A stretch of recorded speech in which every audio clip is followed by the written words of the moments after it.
రాష్ట్రంలో ప్రజలు ఆరోగ్యంతో చెలగాటమాడే మెడికల్ మాఫియాను అరికట్టాలని సిపిఐ రాష్ట్ర సమితి సభ్యుడు మరుపిల్ల పైడిరాజు ప్రభుత్వంనికి డిమాండ్ చేశారు. శుక్రవారం మధురవాడ సిపిఐ కార్యాలయం వద్ద గోడ పత్రిక ఆవిష్కరణ చేసి మాట్లాడుతూ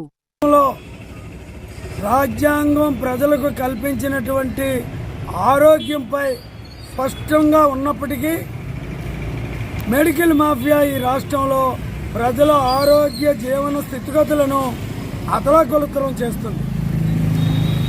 ఏమాత్రం అనారోగ్యంతో హాస్పిటల్కి వెళ్తే వాడి జీవితం సర్వనాశనం అయిపోయినట్టే లెక్క. అవసరం లేనటువంటి రక్త పరీక్షల దగ్గర నుండి స్కానింగ్ల దగ్గర నుండి లైసెన్సులు లేని అర్హతలు లేని ల్యాబ్లు కూడా కంట్రోల్ చేయనటువంటి రాష్ట్ర ప్రభుత్వం కానీ కేంద్ర ప్రభుత్వం కానీ పరిపాలన సాగిస్తున్నారు. ఇది అత్యంత దుర్మార్గమైన చర్య. మన భారత రాజ్యాంగంలో విద్య వైద్యం ప్రాథమిక హక్కుగా కల్పించబడింది.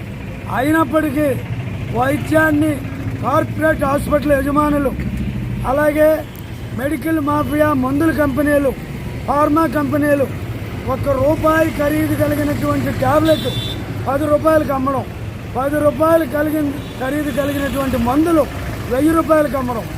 ఈ విధంగా రాష్ట్రంలో ఉన్న ప్రజలు ఆస్తులు ధ్వంసం అయిపోతున్నాయి తప్ప ఎవరికి ఆరోగ్యాలు బాగుపడటం లేదు.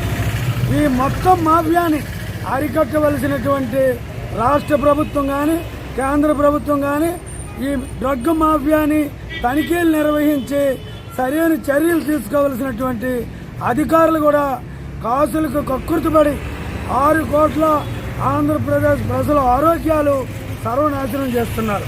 ఈ నేపథ్యంలో సిపిఐ ఆధ్వర్యంలో రేపు ఫిబ్రవరి 14వ తేదీన అన్ని జిల్లాల్లో రాష్ట్రంలో ఉన్న 28 జిల్లాల్లో జిల్లా కలెక్టర్ కార్యాలయం వద్ద ఈ మెడికల్ మాఫియాని అరికట్టి ప్రజల ఆరోగ్యాలు కాపాడాలన్న నినాదంతో నిరసనలు నిర్వహించి జిల్లా కలెక్టర్ గారి ద్వారా రాష్ట్ర ప్రభుత్వానికి వినతిపత్రాలు ఇస్తాం. ఈ కార్యక్రమంలో పెద్ద ఎత్తున ప్రజలు స్వచ్ఛందంగా పాల్గొని రాష్ట్రంలో జరుగుతున్న ఈ మాఫియా దోపిడీని అరికట్టేందుకు ప్రోత్సాహం చేయాలని, మీరందరూ పాల్గొని జయప్రదం చేయాలని మీ ద్వారా ప్రజానీకాన్ని సిపిఐ తరఫున విజ్ఞప్తి చేస్తున్నాం.